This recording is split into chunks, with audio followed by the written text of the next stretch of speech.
Evening Abhishek, Shiv, good evening. कैसे हैं आप लोग?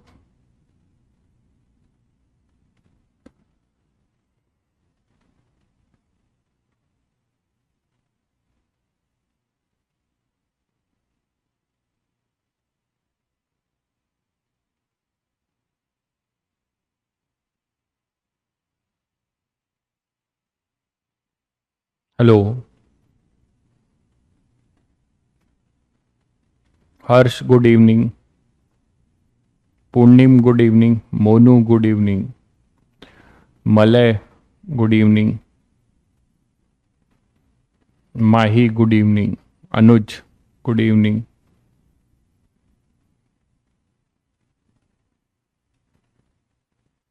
Pranay, good evening. सभी बच्चों को गुड इवनिंग। होपफुली छुट्टी आपकी सही रही होगी।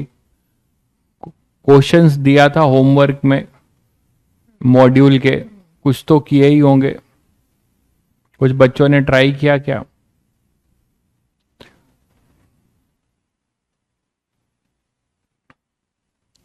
जिसका बर्थडे है उसको मेरी तरफ से बेस्ट विशेष भाई।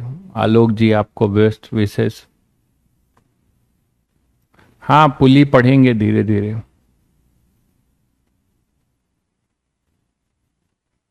तो जो बच्चे कुछ मॉड्यूल के क्वेश्चन है उसको करते रहिए, है ना। स्ट्रगल करते रहिए, सीखते रहिए। बहुत जल्दी उसके सॉल्यूशन भी हम उसको प्रोवाइड करेंगे आपको, और डिस्कस भी करेंगे।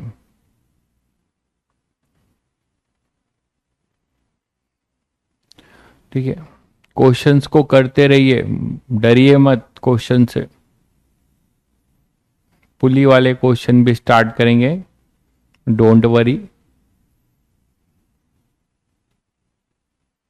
हम्म। चलिए, काफी बच्चों ने होमवर्क ट्राई किया है, बहुत अच्छी बात है। और एससी वर्मा चालू कर दिया। एससी वर्मा चालू कर दिया भाई, बताया था कि एससी वर्मा शुरू कर दो पुली के क्वेश्चन छोड़कर। हम्म। चलिए, तो सूडो के एक दो एग्जाम्पल और देख लेते हैं। जैसे हम लोग ने देखा था कि सूडो के क्वेश्चंस कर रहे थे, उसी में देखिए अगर आपसे ऐसा क्वेश्चन पूछ लिया जाए कि मान लीजिए आपके पास एक ऐसा वेज है और ये ग्राउंड पे खड़ा है, ग्राउंड पे पड़ा हुआ है, ठीक है। और इसके साथ एक ऐसे पुली लगी हुई है।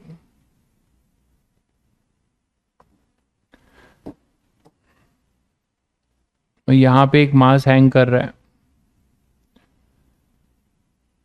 और एक मास आपका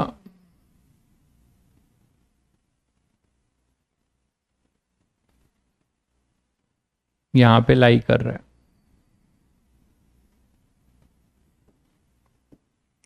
तो एक मास आपका यहां हैंग कर रहा है,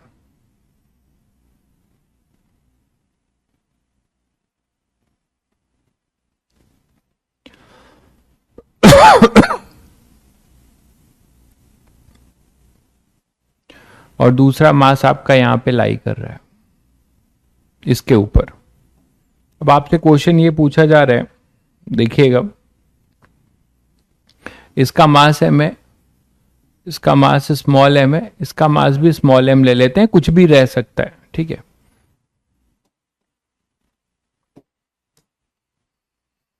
और ये पुली इस पे क्लैम्प्ड है।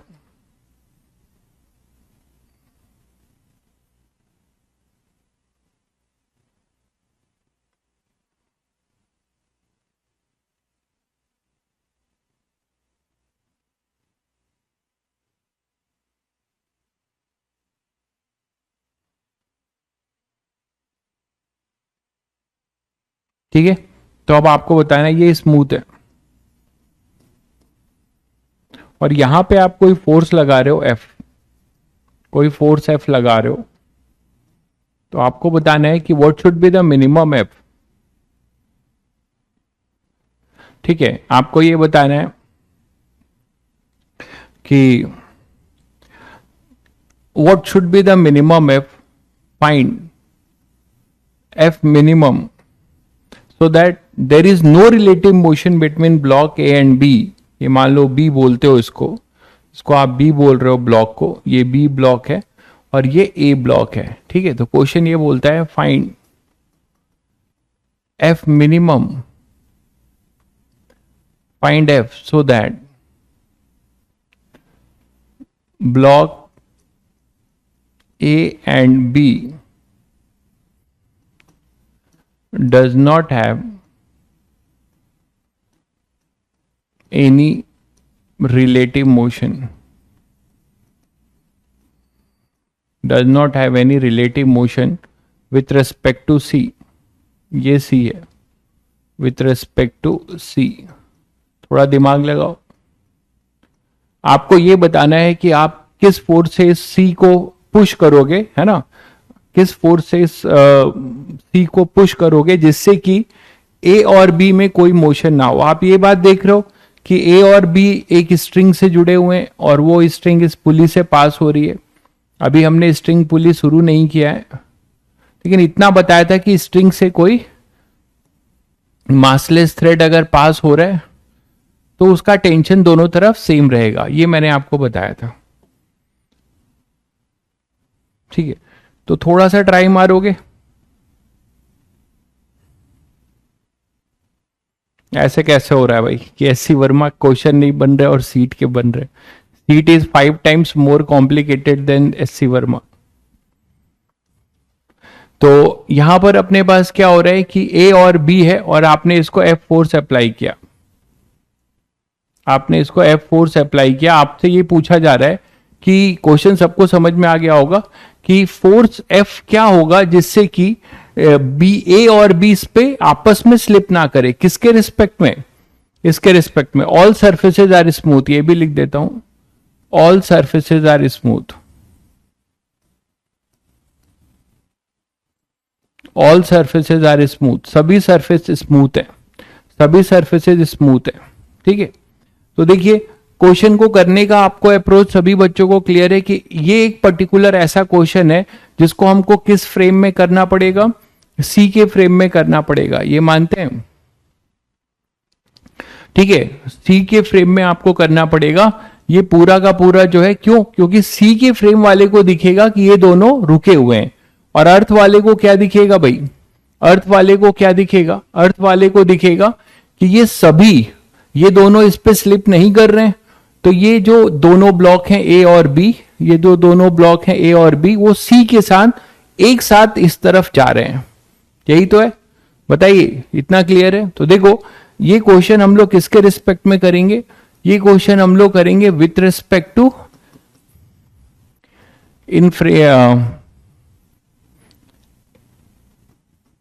With respect to block C. हम जो भी करने जा रहे हैं with respect to block C, मतलब एक ऐसा ऑब्जर्वर जो सी में है, सी के अंदर है।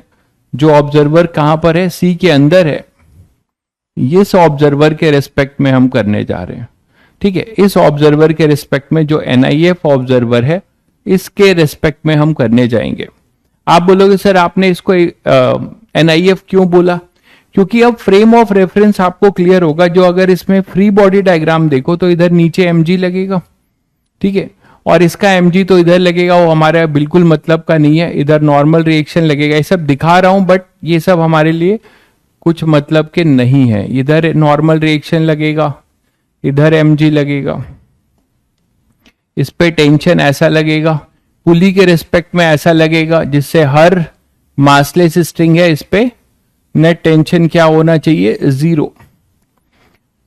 एक ही रस्सी है, मैंने अभी तक आपको इतना ही बताया था कि एक ही रस्सी अगर किसी पुली से पास होके जाएगी, अभी आपको इतना इसका लॉजिक भी है, जस्ट आज क्लियर भी होगा जब पुली पढ़ने जा रहे हैं। तो ये जो टी है और ये टी रस्सी पे नेट टेंशन इस टुकड़े पे भी 0 होना चाहिए।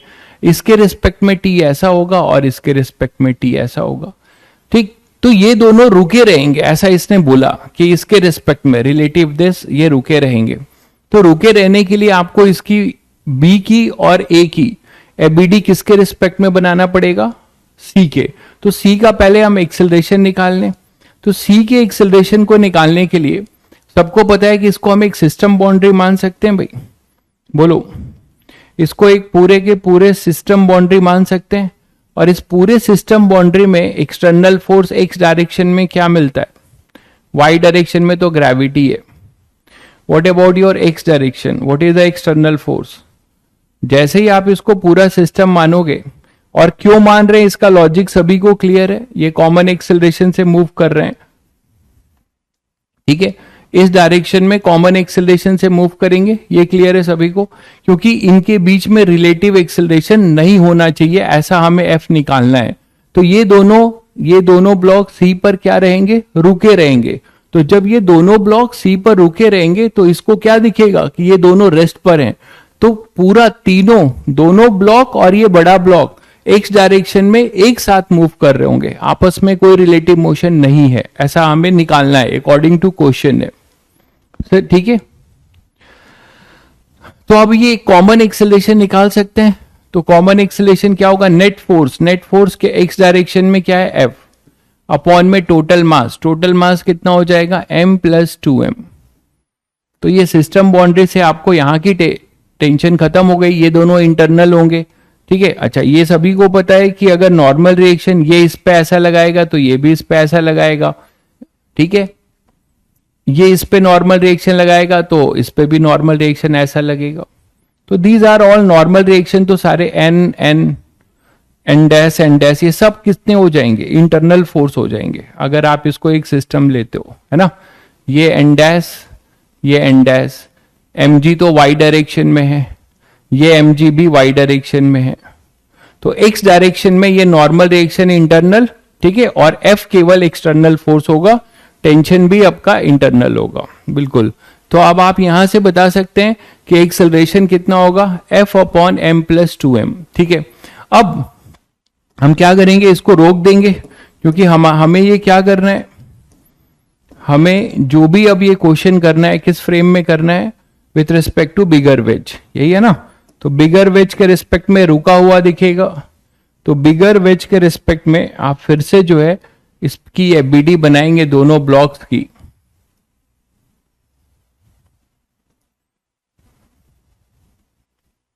तो आपको क्या मिलेगा,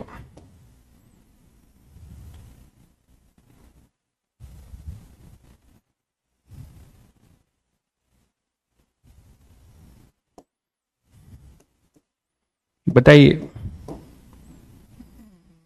इसको रोकेंगे,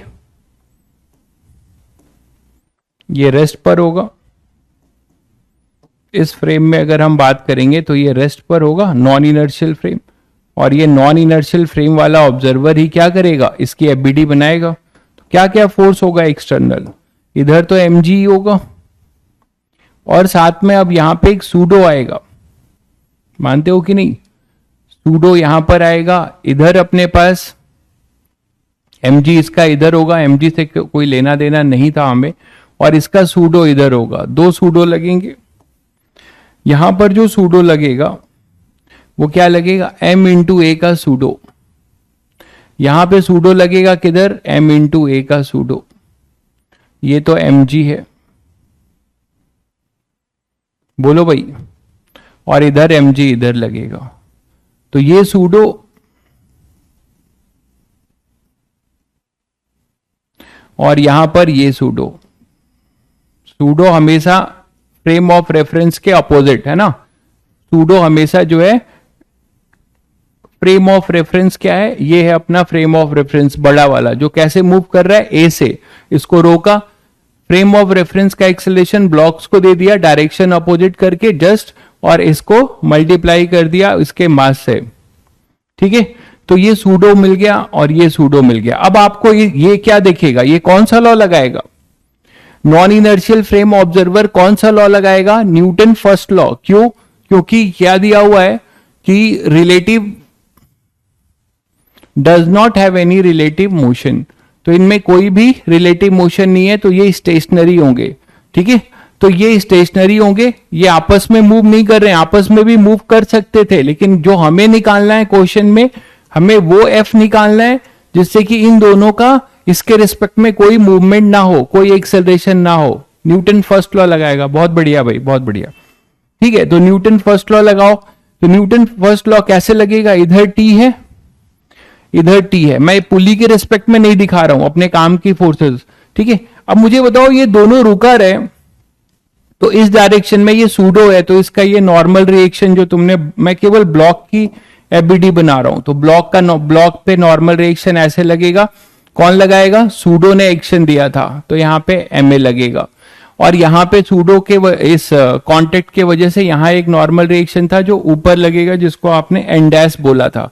तो इन केवल दोनों ब्लॉक्स की एबीडी बनी हुई है, ठीक है। तो अब पहले खैर हमें ये रुका रहे तो क्या बोल सकते हो बताओ, इसके लिए ब्लॉक बी के लिए इक्विलिब्रियम स्टैब्लिश करो और ब्लॉक ए के लिए, तो for block A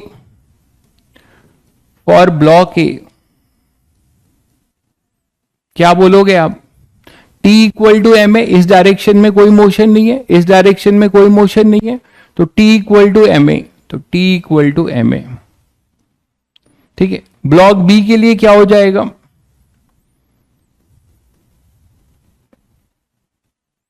for block B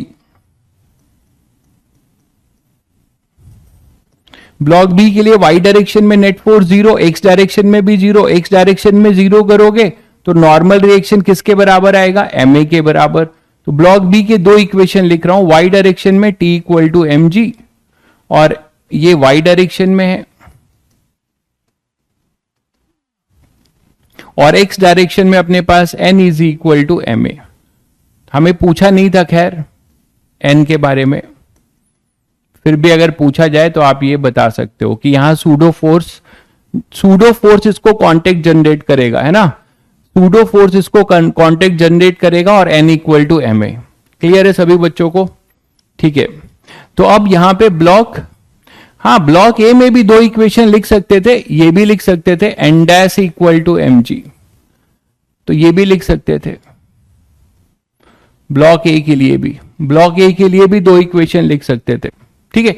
हमारे मतलब का क्या है, हमें एफ निकालना है, ध्यान दीजिएगा, और एफ तभी आएगा जब ए आ जाएगा, ए यहां से मिल जाएगा, ठीक है, इस इक्वेशन से T equal to M A और T equal to M G, तो इन दोनों इक्वेशन में टी को इक्वेट कर दे रहे हैं, तो हमें क्या मिल रहा है, M A equal to M G. ये क्लियर है सभी बच्चों को, यहां से लेके आया हूं इन दोनों की वैल्यू, टी की वैल्यू इक्वेट कर दिया, ए इक्वल टू कितना आ रहा है, जी, ए इक्वल टू कितना आ रहा है, जी, क्लियर है। तो ए इक्वल टू जी यहां पुट कर दो तो हमारे पास एफ मिल जाएगा, हमें एफ मिल जाएगा, क्लियर है, ए इक्वल टू जी, बिल्कुल। तो ए इक्वल टू जी आ गया, तो यहां ए इक्वल टू जी पुट कर दो तो एफ आ जाएगा, एफ ही हमसे पूछा गया था, तो इसको अगर मैं सेकंड बोल दूं और इसको फर्स्ट, तो फ्रॉम फर्स्ट एंड सेकंड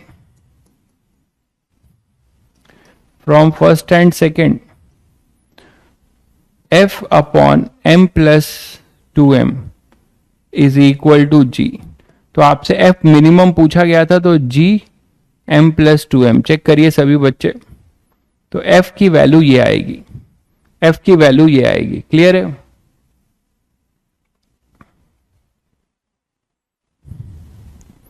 तो सूडो के थ्रू हमने ये कर लिया, और यहां से हमें ये पता चला कि इसका जो है रिलेटिव एक्सेलरेशन इस पे 0 है, तो हमने इसके रिस्पेक्ट में न्यूटन फर्स्ट लॉ लगाया। कभी आपसे पूछा जाए कि नॉर्मल रिएक्शन बताओ, तो नॉर्मल रिएक्शन दोनों ब्लॉक के लिए देखिए ए इक्वल टू जी प्रूव हुआ है, तो ये ब्लॉक जो है सी, ब्लॉक बी पे भी एम जी का नॉर्मल रिएक्शन लगाएगा, और ये भी एम जी का, देख लीजिए, ए को जी पुट करेंगे आप यहां पर, ए को जी, तो यहां पे भी नॉर्मल रिएक्शन इन दोनों के बीच का, इस पे जो नॉर्मल रिएक्शन आएगा वो एम जी के बराबर, और ये भी अपना एम जी के बराबर, तो ये है ही, क्लियर है सभी बच्चों को। N 2m plus M upon M, N कैसे आ रहा है तुम्हारा, 2m plus M upon M, small M क्यों कर रहे हो, जब भी आप सिस्टम मानते हो तो net force upon total mass, तो टोटल मास कितना है, एम और एम, तो m प्लस 2m, क्लियर है सभी को, m प्लस 2m, अरे मासेज अलग अलग हैं, आप 3m क्यों करोगे, मासेज अलग अलग हैं, ये कैपिटल एम है दिख रहा है, ये स्मॉल एम है भाई, इसका मास ये कैपिटल एम है, ये स्मॉल एम है, masses are different, masses are different, केवल ए और बी के मासेज सेम है, स्मॉल एम, इसलिए ऐसा किया गया है। इक्वल दिया जाएगा तो आप कर सकते हो। क्लियर है सभी बच्चों को? चलिए एक क्वेश्चन और करते हैं सूडो का। मान लीजिए एक डिस्क है, ठीक है, उस डिस्क को आप क्या कर रहे हो, एक्सेलरेट कर रहे हो, मतलब मैं उसका आपको टॉप व्यू दिखा रहा हूं, मैं आपको उसका टॉप व्यू दिखा रहा हूं, ये ध्यान रखिएगा। इस डिस्क का मैं आपको टॉप व्यू दिखा रहा हूं।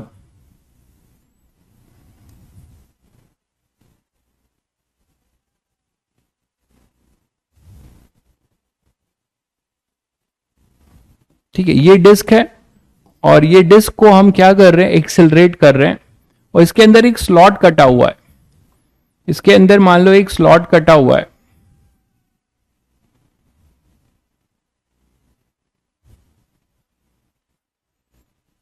ऐसा एक ग्रूव या स्लॉट कटा है, ग्रूव या स्लॉट बोलते हैं। स्लॉट का मतलब समझते हो ना? और ये इंक्लाइंड है कितना, कुछ थीटा से, और इस ग्रूव का ये सेंटर ही है, सेंटर से ही पास हो रहा है, कुछ अलग भी हो सकता था, मैंने सेंटर ले लिया है। इसका रेडियस आर है, डायमेट्रिकली एक स्लॉट है ना, ये ग्रूव या स्लॉट है, स्मूथ स्लॉट है। इसके अंदर आपने क्या कर रखा है, इसके अंदर आपने एक बॉल रख रखा है।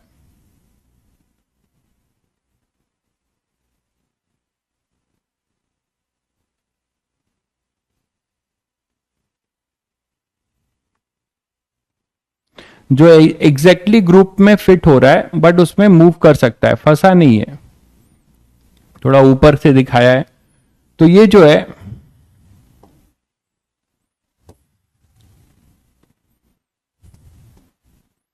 ये जो आपको दिख रहा है,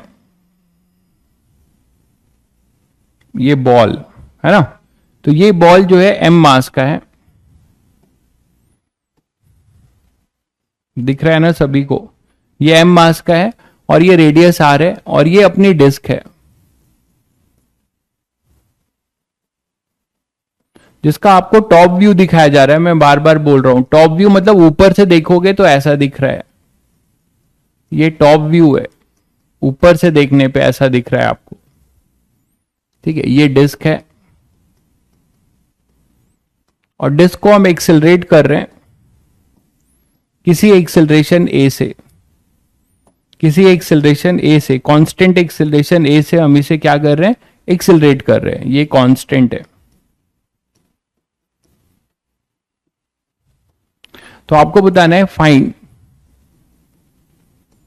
time taken by ball to reach the other diametrical end.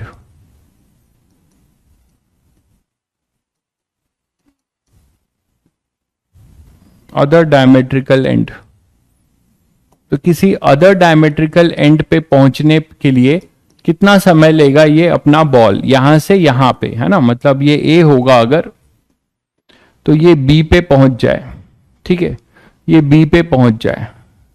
Clear है? अब देखो ध्यान से कि ये टॉप व्यू है, इसका मतलब क्या हुआ कि एक्चुअली डिस्क कैसी है पता है, डिस्क तुम्हारी ऐसी है।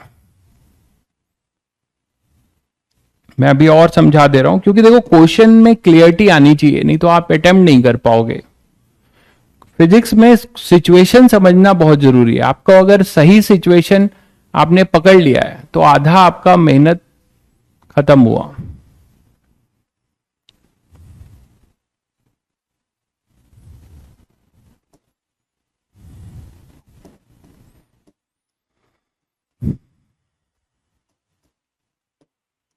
डिस्क आपकी ऐसी है,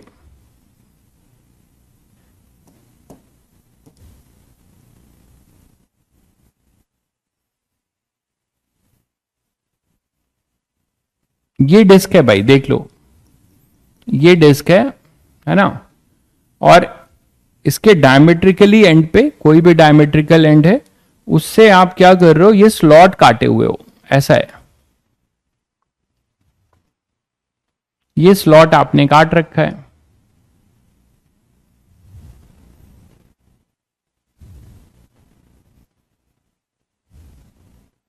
और इसके अंदर ये बॉल है,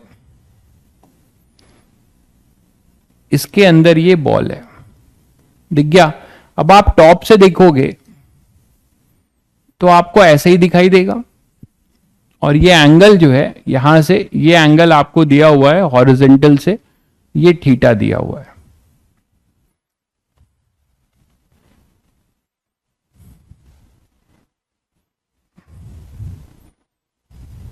मैंने आपको अभी फ्रिक्शन पढ़ाया नहीं है भाई, ये प्रकाश तुम बहुत फालतू चीजें हमेशा क्यों क्लास का समय बर्बाद करते हो। मैंने जो भी क्वेश्चन अगर आप कहीं सेट कर रहे हैं, फ्रिक्शन जब पढ़ाऊंगा तब करिएगा, ठीक है। अभी आप ये सब क्यों कर रहे हैं, जो आपको मैंने जो क्वेश्चन मॉड्यूल में भी टिक कराए हैं उसमें कहीं भी फ्रिक्शन के क्वेश्चन नहीं दिया है, जब फ्रिक्शन पढ़ेंगे तब करेंगे। तो यहां पर अपने पास ये है, और आप इसे एक्सेलरेट कर रहे हो इस तरीके से, ऐसे एक्सेलरेट कर रहे हो, ठीक है। तो आपको बताना है कि ये यहां से यहां पहुंच जाए, ये यहां से यहां पहुंच जाए, इसके लिए क्या होना चाहिए।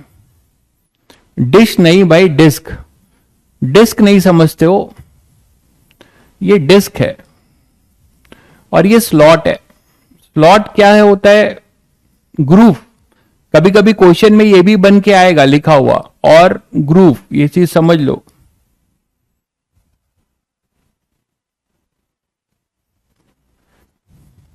तो कभी कभी आपको ग्रुप बना हो, ग्रुप लिखा होगा या फिर स्लॉट लिखा होगा।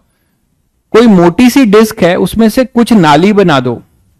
एक डिस्क है आपके पास मोटी थिकनेस की कुछ, उसमें आपने क्या किया, कुछ नाली टाइप बना दिया, कुछ नाली टाइप बना दिया, समझ गए होगे। तो इसी में आपने एक बॉल रखा हुआ है और ये भी स्मूथ है, लिख दिया है मैंने स्मूथ स्लॉट। आंसर दो जल्दी इसका, क्वेश्चन मैंने काफी हद तक समझा दिया है, इसका आंसर दो जल्दी से।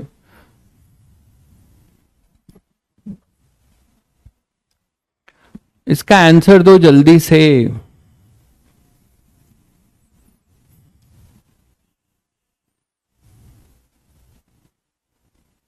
हॉलो सिलेंडर नहीं है भाई, हाँ स्लॉट, स्लॉट एक, स्लॉट जो है आप एक टनल टाइप बोल सकते हो, हाँ टनल टाइप, ठीक है। इस स्लॉट को एक टनल टाइप बोल सकते हो। यहां से क्या किए हो, डिस्क का कुछ मास निकाल दियो, पूरा नहीं कि डिस्क आर पार पूरा गायब हो जाए, कुछ मास आपने निकाल दिया है, इस डिस्क से कुछ मास आपने निकाल दिया है, ठीक है। एक बहुत मोटी डिक्शनरी है, एक बहुत मोटी डिक्शनरी है, उसके अंदर आपने क्या किया है, कुछ पेजेस कट करके कोई डायग्राम बनाया है। एक बहुत मोटी डिक्शनरी है, उसमें से आप क्या कर रहे हो, कुछ ऐसा सिलेंड्रिकल पोर्शन पेजेस का कट कर दे रहे हो, थोड़ा सा कुछ पेजेस का, तो आपको ऐसा एक ग्रुप मिलेगा कि नहीं, ठीक है। वही है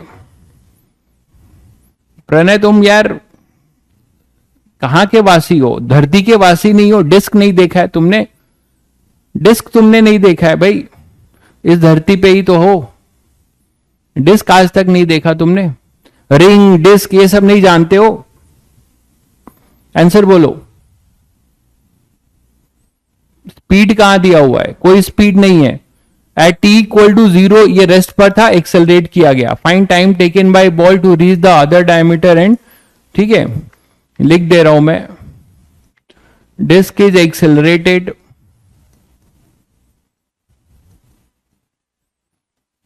at t equal to 0. Initially disk is at rest.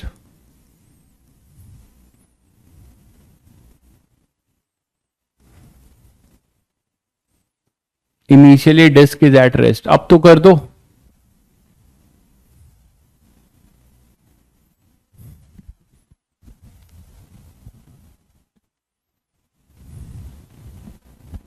किसी का आंसर नहीं आया।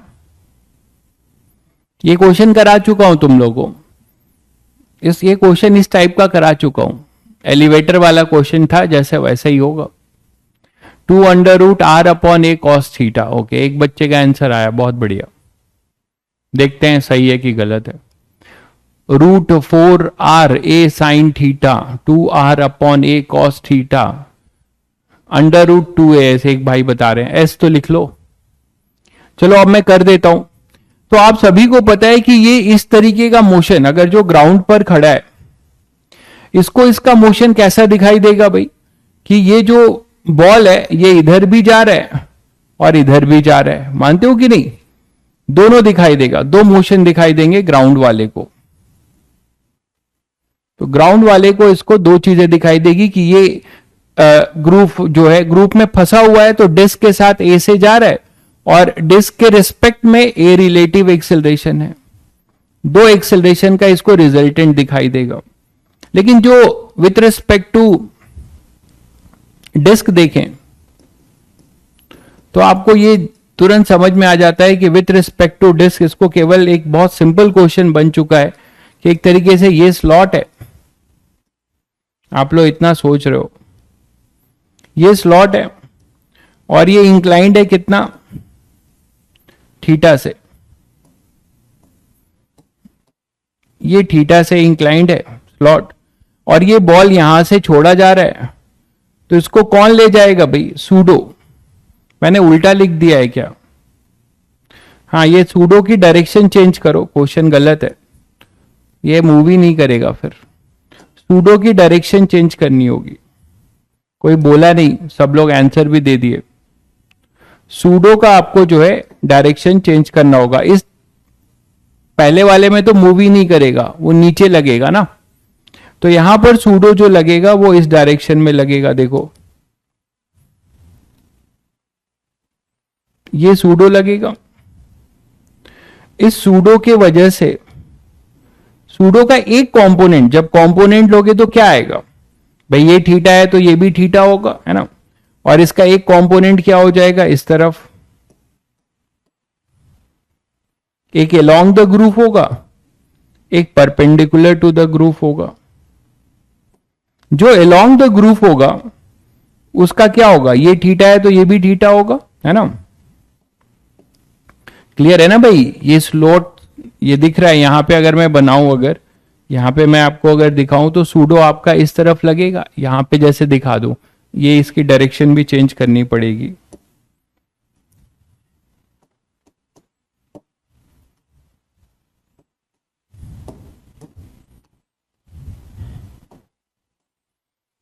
ये ए है, तो सूडो जब लगाओगे तो इसका एक कंपोनेंट इधर जाएगा जो एम ए कॉस थीटा होगा,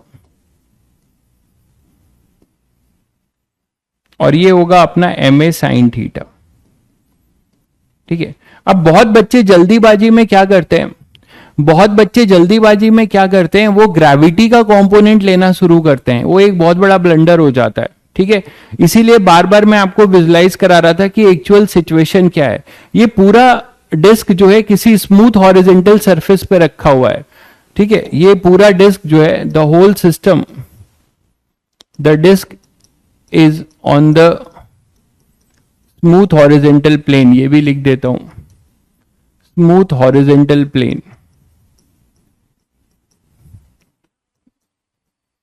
ठीक है भाई, तो ग्रेविटी कैसा लगेगा? mg नीचे की तरफ, ये ध्यान रखिएगा। तो आप ग्रेविटी नहीं लेंगे, ग्रेविटी देखिए ऐसा लगेगा। यहां पर ग्रेविटी की बात करिए, इसीलिए मैंने दोनों व्यू बना दिए। ग्रेविटी ऐसा लगेगा, जो क्या करेगा, इसको नॉर्मल रिएक्शन प्रोवाइड करेगा। और ये जो स्लॉट है, स्लॉट का जो सरफेस होगा, बॉटम सरफेस जो आपने स्लॉट कट किया है, वो जो है बॉटम सरफेस mg उसको कांटेक्ट देगा ऊपर की तरफ। तो यहां पे इस बॉल पे दो नॉर्मल रिएक्शन लगेंगे। कोई बताएगा? इससे एक बहुत अच्छा क्वेश्चन बन सकता है कि नेट नॉर्मल रिएक्शन क्या होगा, ये भी आपसे पूछा जा सकता है। तो नेट नॉर्मल रिएक्शन इसके पास दो होंगे, एक स्लॉट के बॉटम साइड से, एक स्लॉट है ना जो नाली आपने बना रखी है, टनल बना रखा है जिस पर वो बॉल रखा हुआ है, तो एक उसके लिए होगा, और एक अपना, कोई बताएगा कि इसमें से, इन दोनों में से कौन सा साइड इस पे नॉर्मल रिएक्शन क्रिएट करेगा? जस्ट कमेंट करके बताइए। कि ये स्लॉट का साइड लेफ्ट है, मान लीजिए ये राइट है मेरे अकॉर्डिंग और ये लेफ्ट है, तो कौन सा स्लॉट का वॉल इस पे नॉर्मल रिएक्शन जनरेट करेगा? क्या दोनों करेगा? जल्दी बताइए। बहुत बढ़िया, फोड़ दिया आपने स्कूल में, बहुत बढ़िया। हाँ राइट वाला, बहुत अच्छी बात है, बहुत अच्छा भाई, पूर्णिम, अनामिका, बहुत अच्छा। तो क्यों भाई?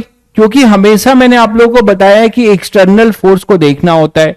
तो हमारे एबीडी के according this is the external force which is acting on the right wall of the groove, तो इसके वजह से नॉर्मल रिएक्शन इधर लगेगा। मानते कि नहीं? खैर हमारा ये अभी पर्पस नहीं है, हमें बस एम ए कॉस थीटा से मतलब था। तो एम ए कॉस थीटा ये सभी बच्चे समझ गए कि ग्रेविटी का कंपोनेंट नहीं आएगा, यहां पे परपेंडिकुलर है ये ग्रेविटी। हमेशा ये मान लो ऐसा होगा ना तो भी ग्रेविटी नीचे ही लगता रहेगा, ये दिमाग में बैठा लो, क्योंकि फ्रिक्शन में ऐसे क्वेश्चन मिलने वाले हैं। आईआईटी एडवांस में आया हुआ है क्वेश्चन, तो बहुत बच्चों ने फ्रिक्शन भी आ जाएगा, तो नॉर्मल रिएक्शन की बात जो मैं तुम्हें बता रहा हूं उसकी जरूरत पड़ने वाली है। तो ग्रेविटी ऐसे लगेगा, तो इसके लिए केवल एम ए कॉस थीटा जो होगा that is our net force. तो what is the acceleration? Relative acceleration होगा ए आर। ए आर कितना हो जाएगा? A cos theta, that is the relative acceleration. ठीक है, सॉल्विंग के लिए मैं आपको थीटा 60 डिग्री दे देता हूं, सॉल्विंग के लिए मैं आपको 60 डिग्री दे देता हूं। ठीक है, थीटा को 60 डिग्री वैल्यू दे दिया सॉल्विंग के लिए जस्ट। तो यहां पर अपने पास क्या हो जाएगा? ए आर कितना आएगा? ए बाई टू। ए आर कितना आ जाएगा? ए बाई टू। कॉस 60 हो जाएगा ना, तो ए कॉस 60। ठीक है, तो ए आर आ चुका हो ए बाई टू। अब आप ये 2r लेंथ है, टोटल लेंथ कितना है? 2r। तो व्हाट इज द रिलेटिव? सब कुछ आप किसके फ्रेम में कर रहे हो? डिस्क के, तो सब रिलेटिव होगा। तो what is the relative distance? This relative distance is 2r। तो बहुत सिंपल हो गया आपके लिए। काइनेमेटिक्स यूज करोगे, कांस्टेंट है तो काइनेमेटिक्स यूज कर सकते हो। क्या लिखोगे? यहां पे इनिशियल u रिलेटिव 0 है, u रिलेटिव 0 है इनिशियल, है ना? तो क्या लिखोगे? s equal to u relative t plus half a relative into T square. u relative 0 है, t इनिशियली सब रेस्ट पे था, ये केवल एक्सेलरेट हुआ है, इसके पास कोई वेलोसिटी नहीं थी। तो s कितना हो जाएगा भाई? 2r। ठीक है, और u relative t 0 half a relative कितना हो जाएगा? a by two into T square. तो हमारे पास कितना आ जाएगा देख लो, 4 और 8, तो 8r upon a under root, that is your time. तो ये टाइम होगा उसको वहां पहुंचने के लिए, ये टाइम होगा अपना उसके लिए पहुंचने के लिए। ठीक है, क्लियर है सभी बच्चों को? सभी बच्चों को क्लियर है ये? आगे हम इस पर आएंगे अच्छा क्वेश्चन लेकर फिर से, जब फ्रिक्शन स्लॉट रफ हो जाएगा उसके बात करेंगे, तब हमें नॉर्मल रिएक्शन की भी जरूरत पड़ने वाली है। ठीक है, क्लियर है सभी बच्चों को? हालांकि अगर मैं तुमसे पूछ भी दूं अभी कि what is the net normal reaction, एक नॉर्मल रिएक्शन राइट वाला लगाएगा, मैं अगर अलग से बना के दिखा दूं, आगे हमें इसकी जरूरत पड़ने वाली है, तो दिमाग में रखना ये। इस पे अगर हम नॉर्मल रिएक्शन की चर्चा करें तो नॉर्मल रिएक्शन जो होगा इस पे, ये कांटेक्ट जो जनरेट करेगा वो इससे करेगा। आप देख रहे हो यहां गैप है, ये जो कांटेक्ट जनरेट करेगा ना, ये नॉर्मल रिएक्शन यहां पे क्या आ जाएगा देखो, एम ए साइन थीटा, इधर है ना एम ए साइन थीटा, इधर है अपना एम ए साइन थीटा। तो इस एम ए साइन थीटा के एक्शन के वजह से यहां पर एक नॉर्मल रिएक्शन आएगा। ये नॉर्मल रिएक्शन होगा n ड्यू टू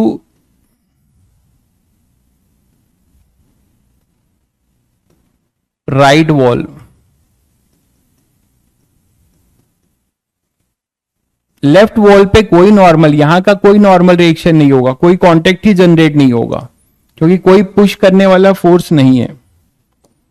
ठीक है, तो यहां पर आएगा ये M A sine theta.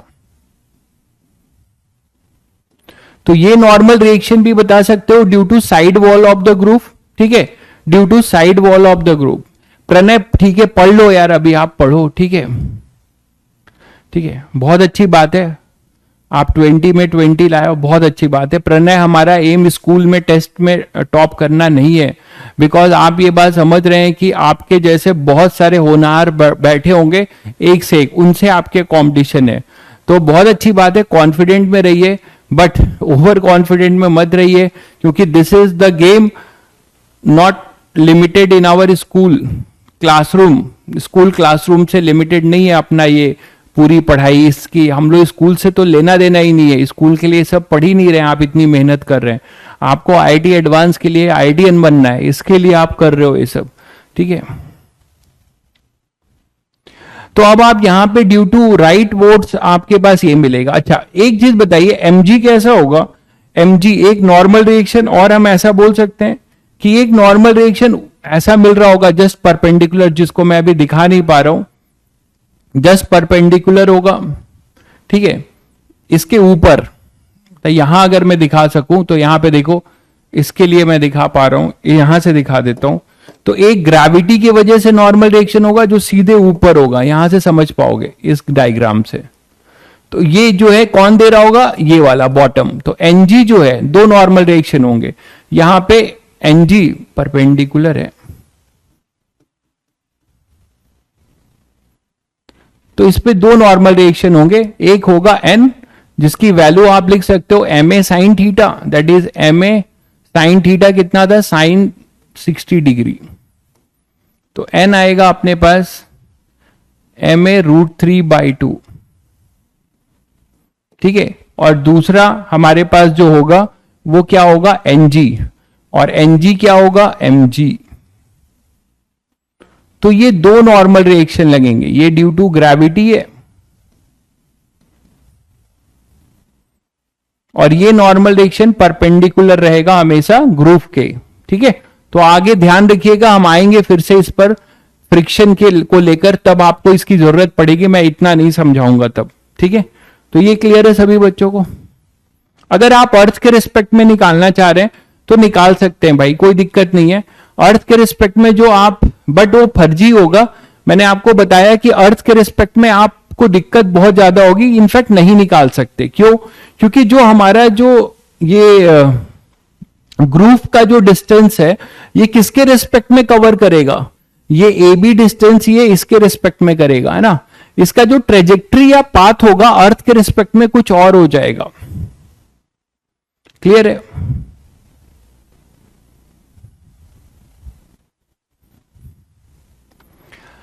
Physics problem lecture को रिवाइज करने के बाद भी समझ नहीं आती है। देखो भाई, मैं सीधी बात बता रहा हूं, ऐसा नहीं हो सकता। आप ही के साथ बहुत सारे बच्चे पढ़ रहे हैं कृष्णा, अगर आप इस लेवल की चीजों को नहीं देख पा रहे हो तो फिर आपको सोचना चाहिए, थोड़ी मेहनत करिए, अभी बहुत टाइम है आपके पास, धीरे धीरे आप कंफर्टेबल होने लगेंगे। लेक्चर्स को अगर आप समझ रहे हैं तो ऐसा हो ही नहीं सकता कि आप धीरे धीरे कुछ कुछ ना कर पाए, ठीक है। लेक्चर्स को अगर आप कर रहे हैं तो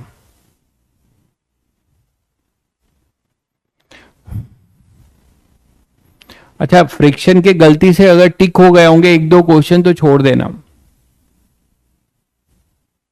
ठीक है। फ्रिक्शन के अगर क्वेश्चन गलती से टिक हो गए हैं तो उसे छोड़ देना, मैंने जल्दी में बोला था, ठीक है। चलो आगे बढ़ते हैं।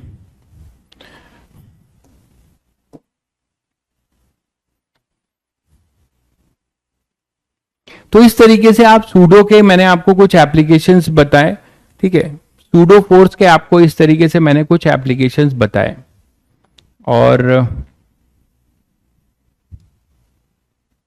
एक क्वेश्चन और कर लेते हैं फिर सूडो खत्म करते हैं। मान लीजिए एक पैराबोलिक शेप का वायर है, एक पैराबोलिक शेप का वायर है और इसमें आपने एक बीड लगा रखा है, बीड है ये, ठीक है। बीड समझते हो, बता चुका हूं कई बार।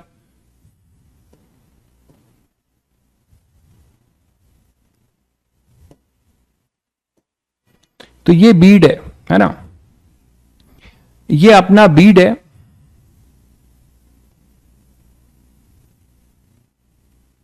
और ये बीट जो है इस वायर पे मूव करेगा, ये बीट जो है इस वायर पे मूव करेगा, पैराबोलिक शेप वायर है।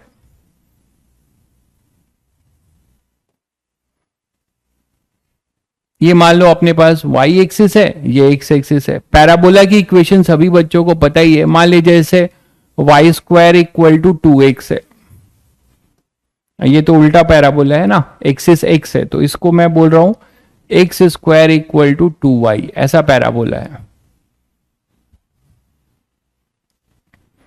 x square equal to 2y ये पैराबोला है,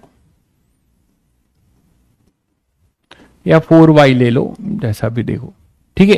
तो x square equal to 4y parabola है और ये बीड है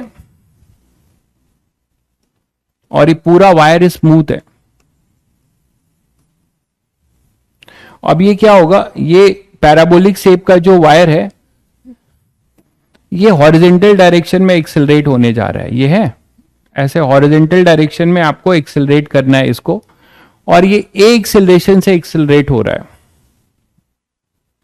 हाँ प्रकाश बाबू सॉरी, ठीक है, मुझे नहीं पता कि एक दो क्वेश्चन में हो गया होगा तो आप उसी से रिलेटेड पूछ रहे होगे। यही थोड़ा ड्रॉबैक है ऑनलाइन का, कम्युनिकेशन गैप, ठीक है, कम्युनिकेशन गैप कभी कभी हो जाता है। चलिए खैर यहां ध्यान दीजिए, बहुत बढ़िया क्वेश्चन है। आप लोग अगर कर दिए, अगर कोई बच्चा ये बिना मुझे बताए कर देता है तो समझ लो फिर अंडर 500 ही है वो।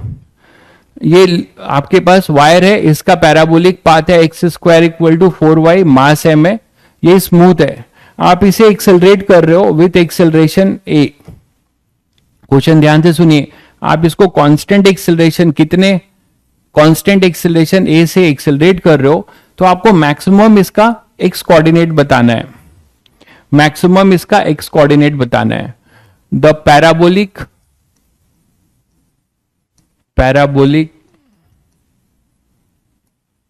shape wire is accelerated with acceleration, with constant acceleration,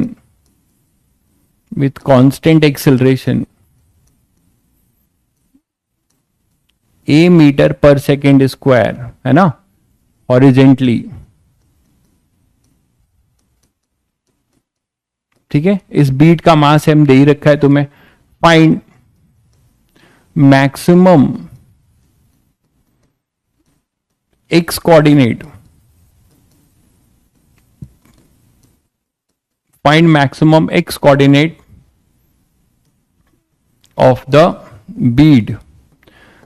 Beed सभी बच्चों को बता चुका हूं, इस वायर के अंदर है, ये इस पे ऐसे स्लिप कर सकता है, ऐसे स्लिप कर सकता है ना, बता चुका हूं। जैसे धागे में आप मोती पिरोते हो, वही है।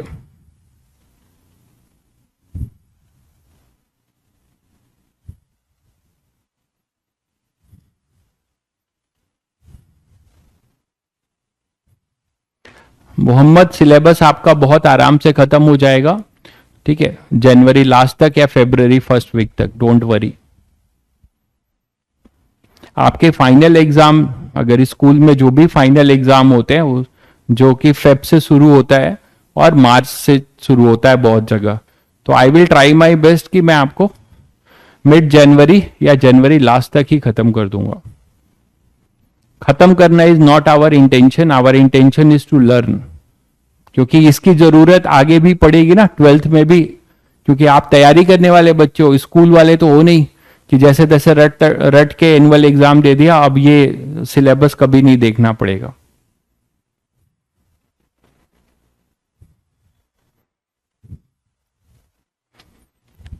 क्वेश्चन ट्राई करो तुम लोग, और इसका आंसर दो कमेंट में। थोड़ा सा आपको सोचने का मौका दे रहा हूं, देखिए कितने बच्चे, क्योंकि सब कुछ मैंने बेसिक मैथमेटिक्स में बहुत कुछ कराया है, वो सब कुछ यहाँ यूज होने जा रहा है। देखिए कितने बच्चे सोचते हैं। मॉड्यूल्स नहीं लेने से, देखिए मॉड्यूल्स आप नहीं लेना चाहते हैं तो भी होगा, क्योंकि पीडीएफ में तो है आपके पास, ठीक है, वो आप ही के पास रहेगा जैसा आप उसमें कंफर्टेबल हो। बस थोड़ा सा दिक्कत ये है कि बार बार वो स्क्रीन खोल के पीडीएफ देखना वो थोड़ा सा इरिटेटिंग लगता है ना, क्वेश्चन सॉल्व करने के लिए बार बार फोन पे पीडीएफ देखना। हार्ड कॉपी रहने से सही है, बट आजकल तो ऑनलाइन एग्जाम होता है, तो आप लोग पीडीएफ के थ्रू भी क्वेश्चंस कर रहे हैं तो भी आप उससे हैबिचुअल हो रहे हैं, मानते हैं ना, स्क्रीन से हैबिचुअल हो रहे हैं। x इक्वल टू √4y, तो y क्या है भाई?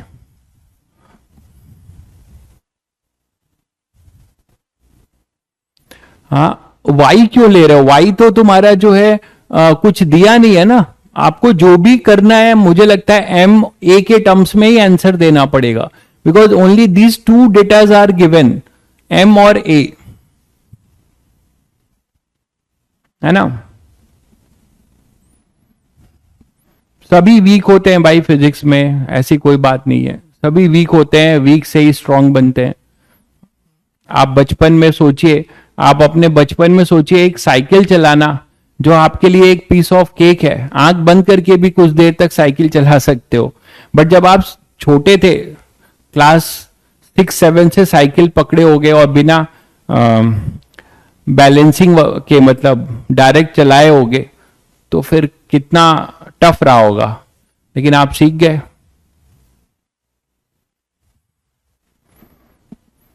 किसी बच्चे ने आंसर नहीं दिया, √4ma, एक बच्चे का आंसर आ रहा है √4ma। ओके, दूसरे बच्चे ने भी बताया √4ma। लेट समझ में आता है, आने दीजिए, धीरे धीरे जल्दी भी आने लगेगा।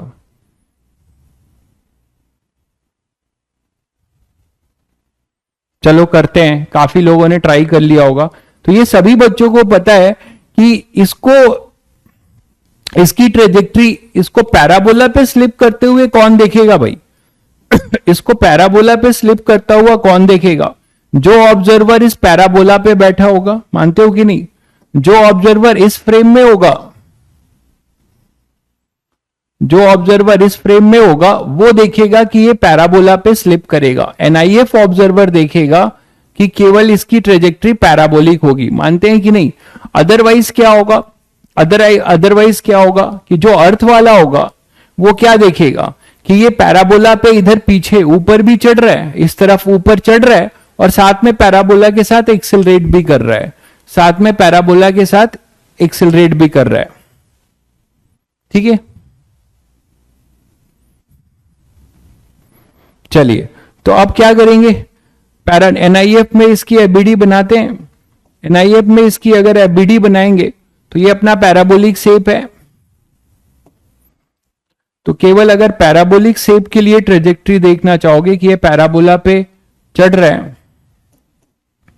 तो ये दिखेगा एनआईएफ, जो पैराबोला पे बैठा है ऑब्जर्वर उसको, है ना। तो आप इसके रिस्पेक्ट में बना दीजिए। सभी बच्चों को पता है कि वो कैसा दिखेगा, सूडो लगेगा। सूडो लगने से क्या होगा? इस तरफ सूडो लगेगा तो सूडो का एक कंपोनेंट इसको इधर टेंजेंशियल डायरेक्शन में एक्सेलरेट करेगा, मानते हो कि नहीं? जैसे ये आपने बनाया है,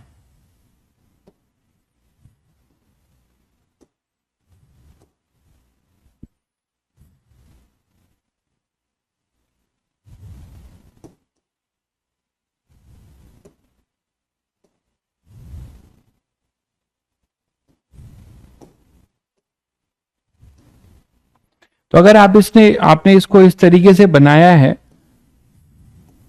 तो आपको क्या दिख रहा है कि इसमें ये जो पैराबोला है, ये जो बीड है, इस पे जो सूडो लग रहा है, ये सूडो आपका इधर लगेगा, बताओ।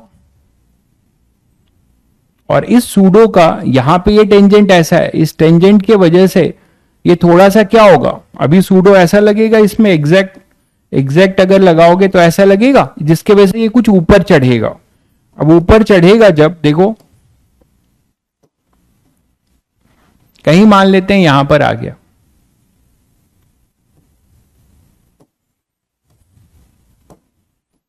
तो कहीं अगर ये यहां पर आ गया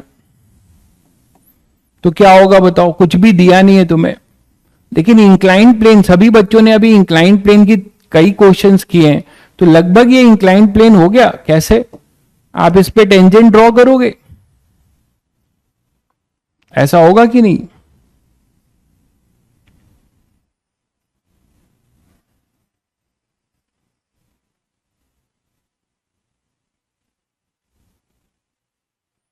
ठीक है, तो ये टेंजेंट ड्रॉ करोगे, मान लो ये टेंजेंट थीटा एंगल बनाता है, तो अपना जो फोर्सेस लगेंगे इस बीड पे, एक तो mg लग रहा होगा और एक सूडो लग रहा होगा ऐसे। तो एक mg लगेगा इधर और सूडो लगेगा इधर, मानते हो कि नहीं? सूडो हमेशा x डायरेक्शन में लगेगा। तो अब यहां पर ये थीटा है, ये थीटा है, देखो ये दो पैरेलल लाइन है, ये थीटा है तो ये भी थीटा होगा। तो आप सूडो का जब कंपोनेंट लोगे, सूडो का एक कंपोनेंट इधर आएगा ma cos थीटा, है ना, और एक component perpendicular to the wire होगा।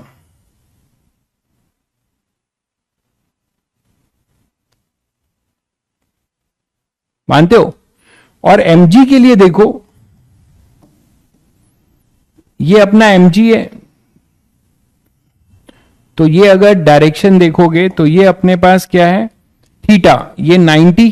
तो mg के लिए ये टेंजेंट से कितना एंगल बन रहा होगा, 90 माइनस थीटा। दिख गया सभी बच्चों को? ये एंगल जो होगा ये होगा 90 माइनस थीटा। ये दिखा कि नहीं, पहले ये बताओ।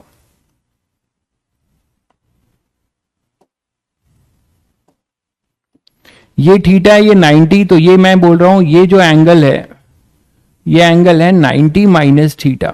दिख गया ना? तो अब यहां mg का एक कंपोनेंट आएगा, किस तरफ आएगा,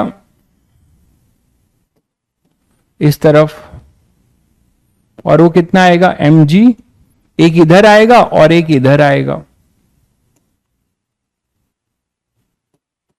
एक बीड के परपेंडिकुलर और एक बीड के एलोंग, एक वायर के एलोंग और एक वायर के परपेंडिकुलर।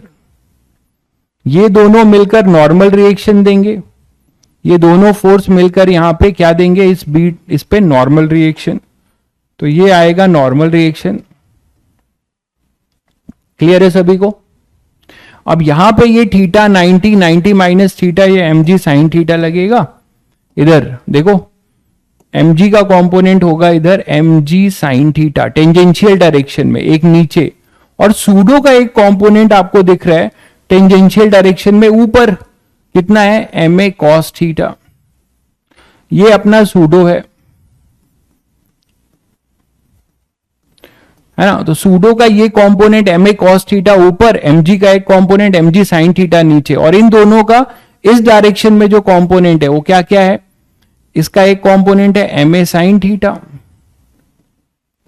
है ना ये, और mg का क्या कंपोनेंट है इस डायरेक्शन में, हालांकि इसकी जरूरत नहीं थी, फिर भी कहीं नॉर्मल रिएक्शन पूछ दे, ये क्या है, mg cos थीटा। बोलो भाई। तो अगर बोला जा रहा है कि ये चलता जाए और मैक्सिमम एक्स कोऑर्डिनेट, ठीक है, maximum x coordinate, maximum x coordinate आप समझते हो कि ये पैराबोला है, ध्यान दीजिएगा, ये पैराबोला है। तो इस पैराबोला का मैक्सिमम एक्स कोऑर्डिनेट का मतलब ये चीज यहां पे, ये है अपना परपेंडिकुलर, यही तो एक्स होगा। ये एक्स मैक्स कब बोला जाएगा, कोई बताएगा? ये एक्स मैक्स कब बोला जाएगा भाई, जब ये यहां पर रुक जाए, यहां स्टॉप हो जाए। मानते हो कि नहीं? ये जब यहां पर स्टॉप हो जाए तभी तो मैक्स बोलोगे। ऊपर अब चढ़ता जाएगा तो ये एक्स कोऑर्डिनेट बढ़ता जाएगा, ये एक्स कोऑर्डिनेट अपना बढ़ता जाएगा। ये सभी को क्लियर हो गया होगा?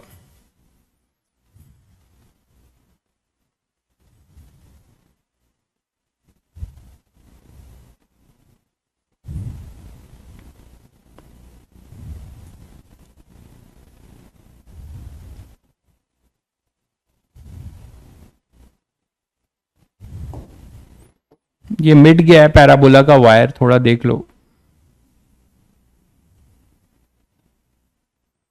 ठीक है। तो मैं कह रहा हूं कि जैसे जैसे ये इधर चलता जाएगा, ये अभी ऊपर चढ़ता जाएगा, तो एक्स कोऑर्डिनेट आपका बढ़ता जाएगा, ठीक है। बिल्कुल, जब ये स्टॉप हो जाएगा तभी ये एक्स अपना मैक्स होगा, यही पूछा गया था क्वेश्चन में।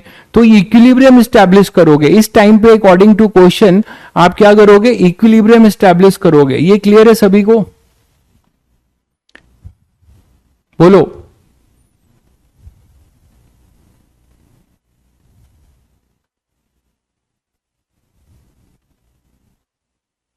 एक्स वाई अलग से क्या बोल रहे हो? अरे बीट का मोशन जिधर है उधर मैं ले रहा हूं। एक्स वाई बिल्कुल आप सही कह रहे हो, आपको एक्स वाई में से काम नहीं चलेगा, आपको यहां पे फ्रेम ऑफ रेफरेंस यही लेना पड़ेगा, क्योंकि आपको यहां पे इसका मोशन इस डायरेक्शन में जीरो कराना है, इस पे नेट एक्सेलरेशन जीरो करना है। किस डायरेक्शन में? Along the wire. इसीलिए आपको रेफरेंस एक्सिस एलोंग एक टेंजेंट लेना पड़ेगा और एक परपेंडिकुलर। यहां आपके पास कोई चॉइस नहीं है, आप एक्स और वाई ये नहीं ले सकते। ये एक्स और वाई लोगे तो आपको एंगल निकालना पड़ेगा उसके अकॉर्डिंग, जो ज्यादा टफ होगा और वो कंडीशन भी अचीव नहीं हो पाएगी। इस कंडीशन में जब ये यहां पर आ रहा है तो अलोंग द वायर लीजिए अपना रेफरेंस एक्सिस।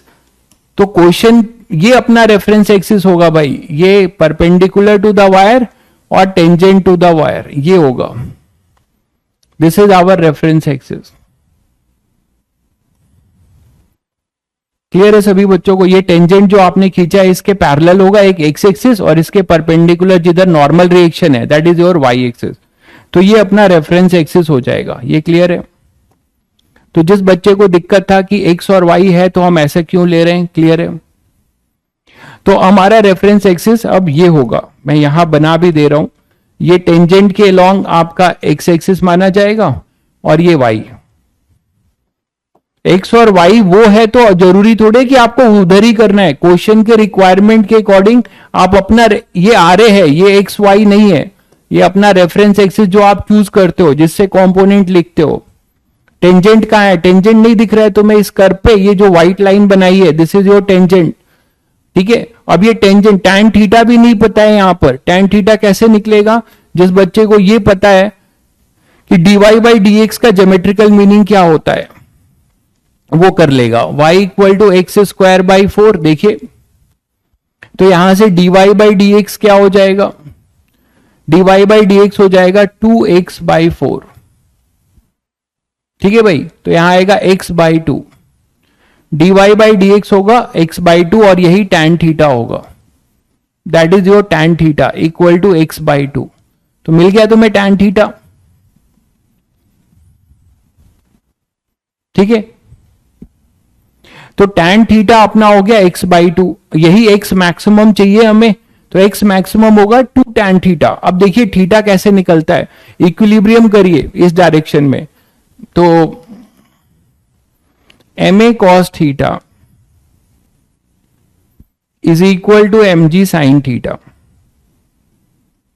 तो यहां से m और m कैंसिल होता है, a इक्वल टू आता है g tan थीटा। और ये आपने याद है, किसी बच्चे को अगर ये दिमाग में याद आ रहा है, अभी ट्रॉली वाला क्वेश्चन किया था, कनेक्ट करना सीखो भाई। अगर आप रियल फिजिक्स पढ़ना चाहते हो तो सब चीजें एक ही है, वो देखने में अलग लगती हैं। जो अभी हमने ट्रॉली वाला क्वेश्चन किया था स्ट्रिंग बॉब वाला, उसको आपने एक्सेलरेट किया था तो कितना मैक्सिमम उठा था, वो कितना मैक्सिमम उठा था, tan theta equal to A by G. आप देखो वही रिजल्ट तो आ रहा है यार, tan theta equal to A by G. बस अंतर ये कि यहां एंगल ये थीटा बदल रहा होगा, ये मैक्सिमम पे क्या होगा, तो मैं इक्विलिब्रियम पे, तो इक्विलिब्रियम पे यही तो आया था। किसी बच्चे ने अगर कनेक्ट कर लिया होता, किसी बच्चे ने इस बात को कनेक्ट कर लिया होगा, जो रैंकर होते हैं, जो आप पूछते हो कि सर रैंक अंडर 100 कैसे आते हैं, तो अंडर 100 टीचर नहीं ले आके देता है, टीचर सबको यही पढ़ाता है। बच्चा उस लेवल तक सोच लेता है, वो क्या सोचेगा कि हम ये सब क्यों करें, इसके जगह पे वो तुरंत इससे कनेक्ट करेगा और इक्विलिब्रियम एंगल पे आएगा। tan थीटा का रिजल्ट यहां डायरेक्ट लिखेगा। आप जब तक ये सब दुनियादारी कर रहे होगे तब तक वो ये रिजल्ट लिखकर क्वेश्चन करके आगे बढ़ चुका होगा। That is the basic difference, ठीक है। और ये आप बोलोगे सर ये क्या, वो जब से धरती पर आए पहले से सीख के आते हैं, ऐसा कुछ नहीं है। With in the course of preparation आप वो ऐसा डेवलप करते हैं जो आप भी कर सकते हो धीरे धीरे। तो यहां पर अपने पास क्या हो जाएगा कि ये tan थीटा वही tan थीटा टाइप है, तो ये a बाई जी है, इसको यहां पुट कर दो। ठीक है, तो tan थीटा अपने पास आ गया a बाई जी, इसको यहां पुट कर दो, ये फर्स्ट हो जाएगा और ये सेकंड। तो फ्रॉम फर्स्ट एंड सेकंड आपको क्या मिलता है, tan theta a by g equal to x by two, और ये x जनरल x नहीं है, x मैक्स है ना, ये अपना x मैक्स है यहां पर अब।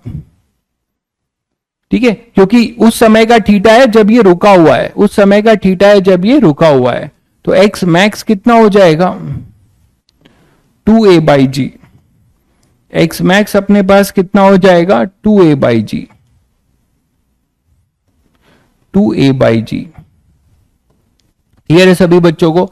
या एक्स मैक्स आप ये भी बोल सकते हो, अगर g की वैल्यू डाल दो तो a by 5, a by 5 metre per second. बढ़िया इंटीजर टाइप क्वेश्चन बन जाएगा। a by k, what is the value of k, तो k 5 हो जाएगा। x max equal to a by 5 metre per second square. तो this is the logic behind this. आप सब कुछ जानते थे, ऐसा नहीं है, सब कुछ आपको बताया गया है। ठीक है, 2a बाई जी, बिल्कुल सही कह रहे हैं, 2a बाई जी यही आंसर है। तो मैं चाह रहा था कि सभी बच्चे सोचें, तो काफी लोगों ने कुछ सोचा ही होगा, बट आंसर किसी का क्लोज नहीं आ रहा था। क्लियर है सभी को? आगे बढ़े? ठीक है, चलिए नेक्स्ट, अब अपने नेक्स्ट टॉपिक पे आते हैं, दैट इज स्ट्रिंग पुली और कंस्ट्रेन मोशन। ठीक है, स्ट्रिंग पुली और कंस्ट्रेन मोशन। ठीक है, तो अब देखो कि स्ट्रेन में जो भी अपने पास स्ट्रिंग पुली, पहले कहानी समझो कि यहां पे किस केस में पढ़ रहे हैं, पुली के बारे में और स्ट्रिंग के बारे में पहले समझ लो। स्ट्रिंग के बारे में तो देखो सभी को पता ही है काफी हद तक कि स्ट्रिंग जो भी हम पढ़ेंगे मासलेस पढ़ेंगे। स्ट्रिंग जो पढ़ने जा रहे हैं वो मासलेस है। स्ट्रिंग के बारे में क्या है समझ लो, स्ट्रिंग है अपना मासलेस। तो अगर मासलेस स्ट्रिंग है, ठीक है, तो इसके बारे में दो ही रूल बताया था मैंने आपको, क्या कि tension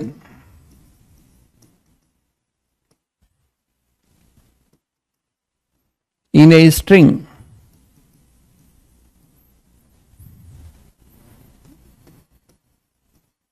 remains same until and unless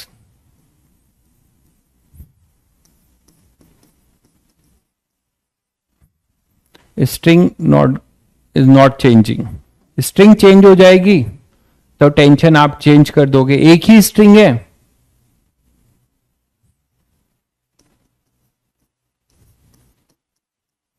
तो टेंशन उसमें सेम रहेगा, पहली बात। ठीक है, पुली की बात करते हैं। पुली क्या है? पुली देखा है तुम लोगों ने? पुली कोई बताएगा कैसे डिफाइन करेंगे फिजिक्स में? व्हाट इज पुली? जरा देखें कितने लोग बताते हैं। पुली बताओ क्या है? पुली क्या है?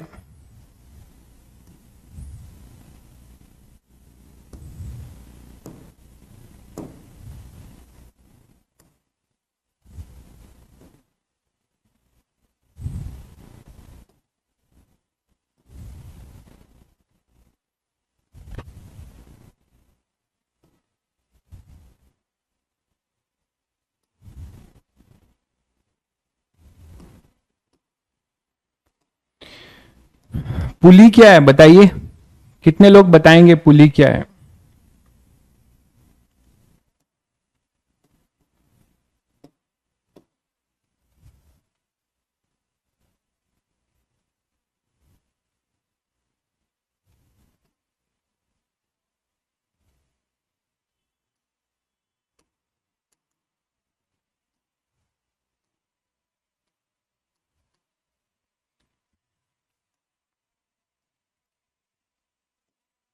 बोलो भाई।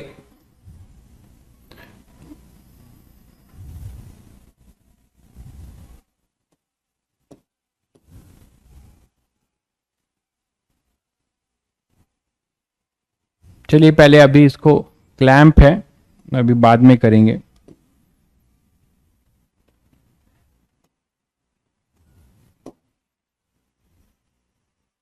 ये यहां पे क्लैंप होती है, ठीक है।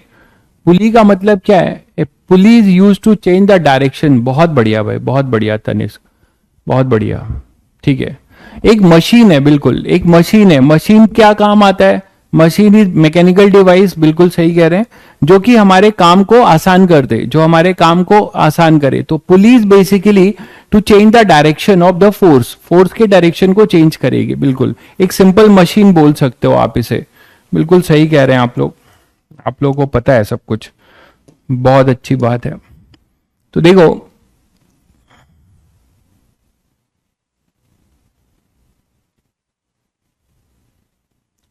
तो ये एक तरीके से पुली है, ठीक है। और इसमें स्ट्रिंग बंधी होगी, ये स्ट्रिंग है अपनी, ठीक है। तो पुली ये है और ये स्ट्रिंग है, और ये जो भी पुली आप देख रहे हो,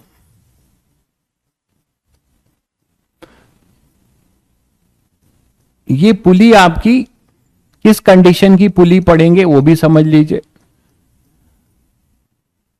पहले कंडीशन मैं बता रहा हूं, इस पूरे चैप्टर में जो टॉपिक में जो पढ़ने जा रहे हैं, ये जो पुली है, ये यहां पे क्लैंप होगी, ये घूमेगी इस तरीके से,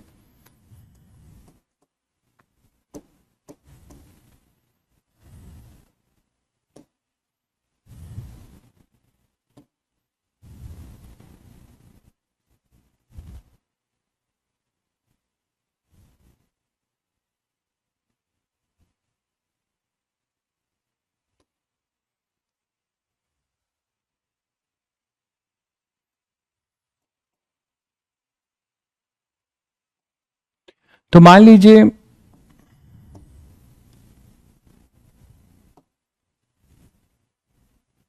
ये जो पूरी पुली है,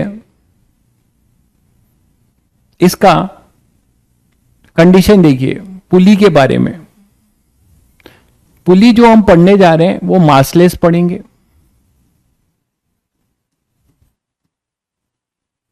पुली जो पढ़ेंगे वो क्या पढ़ेंगे? मासलेस, ठीक है। मासलेस पुली पढ़ेंगे, ठीक है।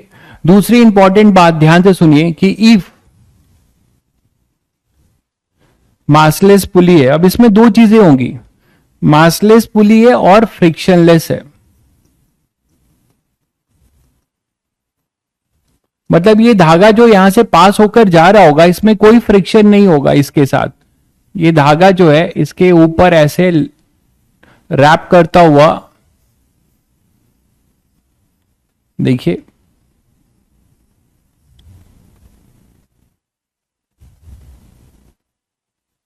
है ना, ये रैप करता हुआ ये स्ट्रिंग है, और ये string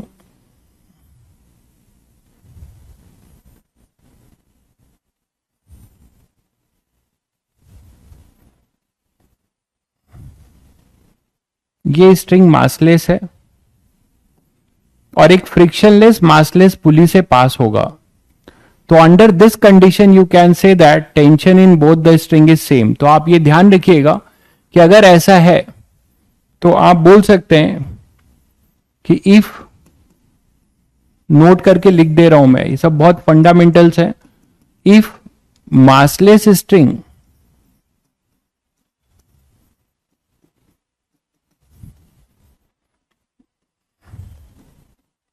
passes through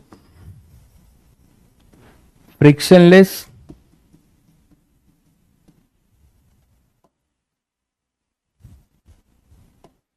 passes through frictionless and massless pulley,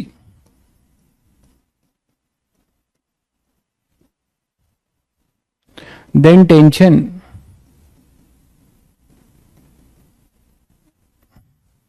in the string remain same. तभी जाकर ऐसा होगा। तो ये कंडीशन अपने दिमाग में बैठा लीजिए कि दोनों साइड, इस रस्सी के दोनों साइड टेंशन टी, और ये टी तब बोलेंगे अंडर दिस कंडीशन। इस कंडीशन में आप बोल पाएंगे जब ये रस्सी क्या हो? मासलेस हो, और ये किससे पास हो रही हो? पुली से। ठीक है।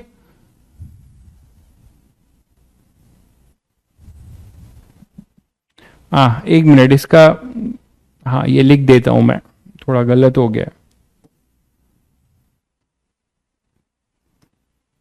ये है भाई, स्पेलिंग बस मिस्टेक है, अलग नहीं है कोई। ठीक है, करेक्ट कर लीजिएगा। तो ये अपने पास होगा, ये कंडीशन है, इस कंडीशन को ध्यान रखिएगा कि हम इस कंडीशन पे पढ़ रहे हैं। क्यों ऐसा होगा आइए देखते हैं। मान लीजिए अगर हम जनरल एनालिसिस करें तो ये अपने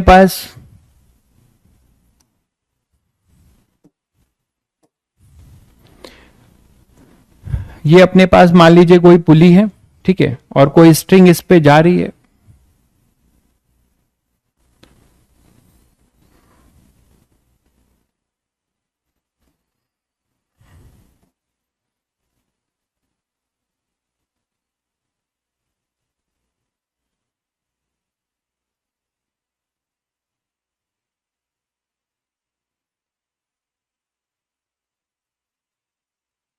ये स्ट्रिंग जो है इस पे ऐसे रैप होकर जा रही है और पुली यहां पर फिक्स है, मतलब पुली यहां पे क्लैम्प्ड है।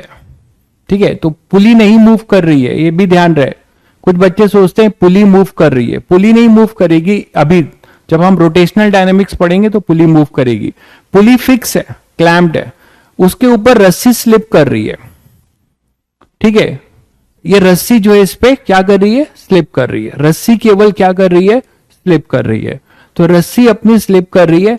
तो मैंने कहा कि इस केस में ये मासलेस फ्रिक्शन, मान लीजिए अभी मैं बोल रहा हूं रफ पुली है, मैं अभी बोल रहा हूं रफ पुली है, मतलब फ्रिक्शन है और मासलेस है। लेकिन तो क्या होगा, जरा इसमें टेंशन की बात करते हैं। सभी बच्चे जानते हैं कि टेंशन के लिए इंटरनल देखना पड़ता है कोई सेगमेंट। तो कोई भी अगर मैं इंटरनल कोई भी सेगमेंट लेता हूं इसका, तभी आपको टेंशन दिखेगा इतने सेगमेंट को। तो इतने सेगमेंट में आप सभी को पता है कि यहां क्या क्या फोर्स लगेगा। यहां पे टेंशन टी ऐसा लगेगा, और मान लो इधर बोलता हूं इस सेगमेंट में टेंशन है टी प्लस डी टी, थोड़ा सा टेंशन और बढ़ गया। इधर मैंने बोला कि टेंशन हो गया टी प्लस डी टी, इधर है टी, और फ्रिक्शन की वजह से फ्रिक्शन कैसा लगेगा, फ्रिक्शन इसमें ऐसा लगेगा, देखो टेंजेंशियली। इतना तो सभी को पता है कि फ्रिक्शन मोशन के अपोजिट लगेगा।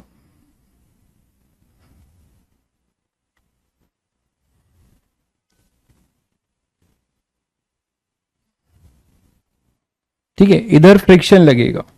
तो फ्रिक्शन की वैल्यू कुछ डीएफ के ले लेते हैं। यहां पे फ्रिक्शन की वैल्यू इतने छोटे एलिमेंट में कुछ डीएफ के ले लेते हैं। डीएफ के फ्रिक्शन फोर्स है। अगर मैं बोलूं कि ये मासलेस है, string is massless, m zero है ना, डीएम जीरो है, तो आप इस पे फोर्स बैलेंस कर सकते हो, करो। मतलब ये चीज ऐसी हो गई, इस रस्सी के टुकड़े को ऐसे लाकर सीधे कर दो। ये जो ए बी पार्ट है, ए बी पार्ट को मैं ऐसे बना दे रहा हूं सीधा करके। ठीक है, ये ए बी है। एक फोर्स इधर क्या बताया आपने, टी प्लस डी टी। एक फोर्स इधर क्या बताया, टी, और इधर क्या फोर्स बताया, डी एफ के। और ये मासलेस है, ये मान लो डीएम है जो कि टेंडिंग टू जीरो है। ठीक है, तो इस पर नेट फोर्स जीरो करो तो आपको क्या दिखता है कि अगर फ्रिक्शन है तो क्या हमारा वो लॉजिक सही हो पाएगा कि दोनों साइड टेंशन सेम नहीं हो पाएगा। देखो टी प्लस डी टी, ये टी और टी कैंसिल हुआ, तो डी एफ के इक्वल टू डी टी, मतलब टेंशन रहेगा, टेंशन रहेगा। आप देख रहे हैं, अगर हमारे पास फ्रिक्शन होगा तो हमारे पास रस्सी में टेंशन रहेगा। इसका मतलब इधर हम अगर टी लिखेंगे T1, तो इधर हमें T2 लिखना होगा। दोनों साइड स्ट्रिंग में टेंशन अलग अलग होगा। ठीक है, अगर रफ पुली है, पुली अपनी रफ है, तो दोनों साइड टेंशन अलग अलग होगा। ठीक है, तो for T1 equal to T2 equal to T, ये जो dt है ये जीरो होना चाहिए, चेंज जीरो होना चाहिए ना, तभी तो दोनों साइड सेम होगा। इसका मतलब क्या हुआ कि df के जीरो होना चाहिए, मतलब स्मूथ होना चाहिए। There is no friction between string and pulley, that is no friction between string and pulley. ये समझ पाए सभी बच्चे? तो किस कंडीशन में हम बोलेंगे कि पुली के दोनों साइड टेंशन सेम होगा? दो कंडीशन साइमल्टेनियस ट्रू होना चाहिए। दो कंडीशन आप सबको समझ में आ गया होगा। दो कंडीशन साइमल्टेनियस ट्रू होना चाहिए कि for tension to become T T क्या होगा? पुली फ्रिक्शन जीरो होना चाहिए और स्ट्रिंग मासलेस होना चाहिए, है ना। पुली में फ्रिक्शन नहीं होना चाहिए और स्ट्रिंग जो है मासलेस होना चाहिए। यहां तक क्लियर है सभी बच्चों को? यहां तक सभी बच्चों को क्लियर है? चलिए तो अब कहानी शुरू करते हैं जो सबसे फंडामेंटल पुली है उसकी, और वो है ये कि एक हमारे पास पुली है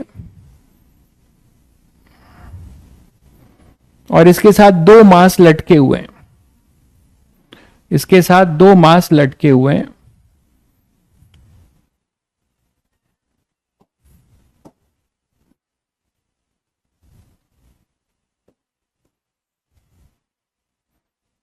दोनों की वैल्यू अलग अलग है, M2 M1, और ये पुली कहीं क्लैम्प्ड होगी, ठीक है।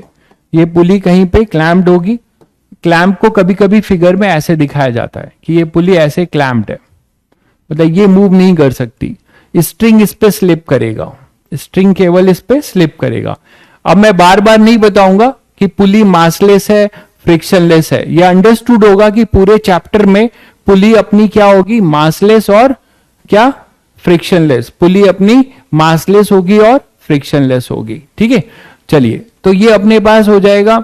अब हमें पता है कि इतना तो बताया था तुम लोगों को, आगे हमारा चैप्टर है कंस्ट्रेंट, उसमें प्रूफ भी होगा कि इसका एक्सेलरेशन, दोनों एक ही रस्सी से जुड़े हैं, तो जितना ये नीचे जाएगा उतना ही ऊपर जाएगा। अगर कभी भी ऐसा मोशन है तो उसे कंस्ट्रेंट कहते हैं, जो हम कल पढ़ेंगे, मतलब परसों।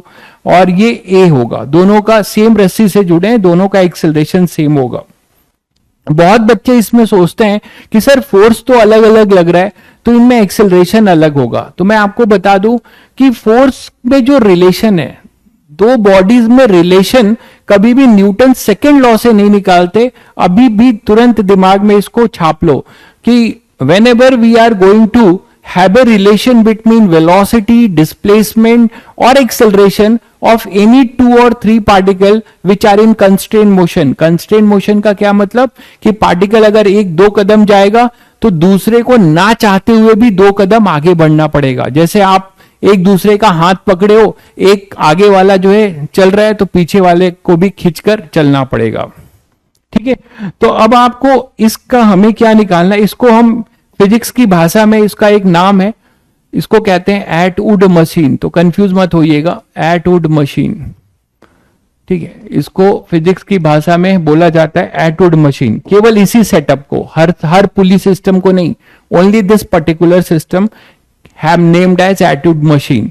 खैर, तो चलिए फटाफट क्या करते हैं, इसकी एफबीडी बना के हम टेंशन और एक्सेलरेशन निकालते हैं। अभी आपने पढ़ा कि अगर पुली मासलेस है और फ्रिक्शनलेस है और स्ट्रिंग भी मासलेस है तो इस पे टेंशन दोनों साइड सेम होगा, ऐसा होगा।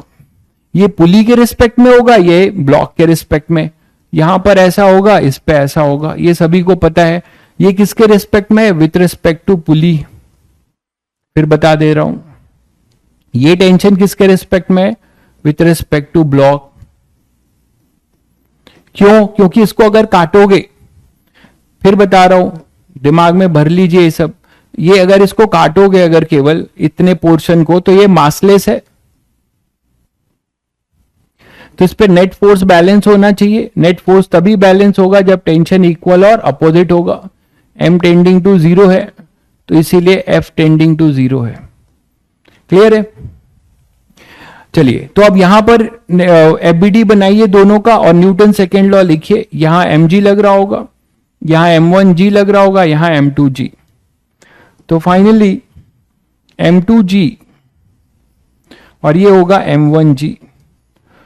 तो इसके लिए अगर एफबीडी बनाते हैं और न्यूटन सेकेंड लॉ लिखते हैं, दोनों की अलग अलग एफबीडी बना के आप न्यूटन्स लॉ लिखेंगे और ऑब्वियसली कौन सा लॉ लिखेंगे, सेकेंड लॉ।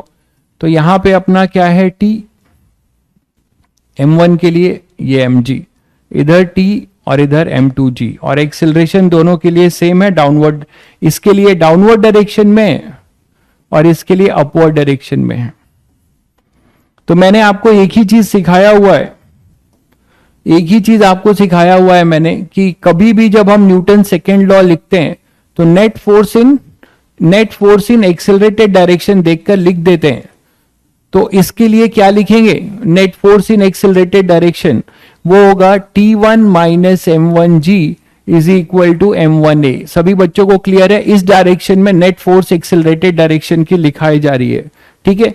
अच्छा, इसके लिए बताओ, इसके लिए क्या लिखोगे, net force in accelerated direction, यहां एक्सेलरेटेड डायरेक्शन नीचे है तो नेट फोर्स क्या होगा, m2g minus t, m2g minus t is equal to m2a। दो लीनियर इक्वेशन क्लास 10 में आप लोग काफी लीनियर इक्वेशन सॉल्व किए हो, ठीक है। आप इजिली इसको, ये tt ही तो है, t1 कहां है, तो दोनों को ऐड कर दो तो एक्सेलरेशन मिल जाएगा। पहले हम दोनों को ऐड कर देंगे तो हमें ये माइनस और प्लस t कैंसिल, तो हमें मिलेगा m2 minus m1 g equal to m1 plus m2 into a। तो एक्सेलरेशन मिल जाएगा m2 minus m1 upon m1 plus m2 into g। I will say, just please remember this result, ये result जरूर याद रखिए, आपका समय बचाएगा, आगे पता चलेगा कैसे। प्लीज रिमेंबर दिस रिजल्ट, जिसमें ये भी ध्यान रखिए कि m2 this is again same as spring reading. Spring reading, हाँ, मतलब जो काम वहां फ्रिक्शन करता था, जो स्प्रिंग फोर्स करता था वो यहां टेंशन करेगा, ठीक है, बट वहां इक्विलिब्रियम होता था भाई, यहां पर तो एक्सेलरेटेड मोशन है। Tension as a role, tension को आप स्प्रिंग फोर्स की तरह बोल सकते हो, ठीक है। तो A equal to m2 minus m1 plus m2g। Now what about your tension, tension के लिए इस रिजल्ट को किसी एक में पुट कर दीजिएगा, तो मैं बता देता हूं क्या आएगा। किसी एक में पुट करेंगे तो आपको t की जो वैल्यू मिलेगी, इस a को उठाकर किसी एक इक्वेशन में पुट करिए तो आपको जो मिलेगा वो ये मिलेगा 2m1 m2g upon m1 plus m2। तो these two results are very important, ठीक है। तो I will suggest please remember this result, जिसमें आपको ये भी ध्यान रखना चाहिए कि यहां पर हाइयर माइनस लोअर करिएगा, मतलब heavier block minus lighter block करिएगा। इसमें आपको ये ध्यान रखना चाहिए कि इसमें क्या है, m2 ग्रेटर देन m1 है, ठीक है, m2 ग्रेटर देन m1। तो एटवुड मशीन का ये रिजल्ट है।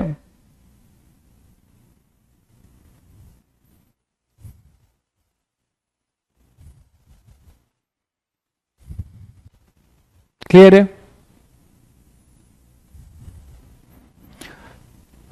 थैंक यू भाई, थैंक यू। आपको मुझसे कुछ हेल्प मिल पा रहा है, बहुत अच्छी बात है। आपको लग रहा है कि मैं बेस्ट टीचर हूं, सभी को अपने टीचर बेस्ट लगते हैं, तो don't worry, this is not a मतलब न्यू थिंग। मुझे भी अपने टीचर बहुत अच्छे लगते थे, ठीक है, तो मैं आपका कुछ हेल्प कर पा रहा हूं तो बहुत अच्छी बात है, थैंक यू, ठीक है।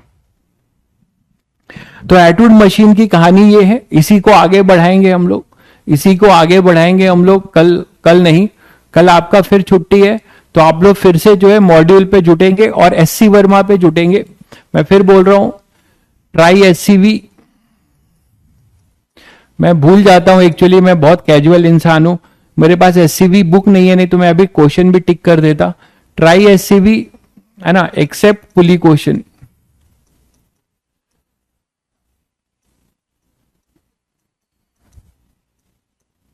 तो एससीबी भी धीरे धीरे ट्राई करो, शुरू से करना, पीछे से नहीं, ठीक है। तो ये ट्राई करो आप, ठीक है। अभी जो क्वेश्चन नहीं हो रहे हैं, जो क्वेश्चन आपसे नहीं हो रहे हैं, तो हो सकता है कि अभी आगे आपको उस लेवल के क्वेश्चन और कराए जाएं, तो उसमें परेशान मत होइएगा, उसमें आप परेशान मत होइएगा, ठीक है। तो मॉड्यूल और अभी डीपीपी भी अपलोड हो गई होगी, ठीक है। डीपीपी भी अपलोड हो गई होगी, तो डीपीपी जरूर कर रहे हैं ना, क्योंकि वो टॉपिक वाइज होती है। डीपीपी कर रहे हो कि नहीं तुम लोग? डीपीपी सबसे पहले करना है, मॉड्यूल के पहले डीपीपी करना है और एससीवी, उसके बाद आप जो है और इलिस्ट्रेशंस, जब इतना पक्का हो जाएगा तो आप मॉड्यूल के बहुत सारे क्वेश्चन खुद से करने रह गए। ठीक है, चलिए फिर मिलते हैं, है ना, मिलते हैं वेंसडे को, फिर से मिलते हैं। आप नहीं वेंसडे नहीं, थर्सडे को मिलते हैं। आप एक दिन का जो टाइम है उसमें लेक्चर्स रिवाइज कर लीजिएगा और एससीवी और मॉड्यूल के क्वेश्चंस ट्राई करिएगा जो टिक कराया है। कहीं फ्रिक्शन का अगर गलती से टिक करा दिया है तो प्लीज उसे स्किप कर दीजिएगा। ठीक है, फ्रिक्शन का क्वेश्चन अगर मैंने कहीं दे दिया है तो प्लीज आप उसे स्किप कर दीजिए अभी। ओके, चलिए।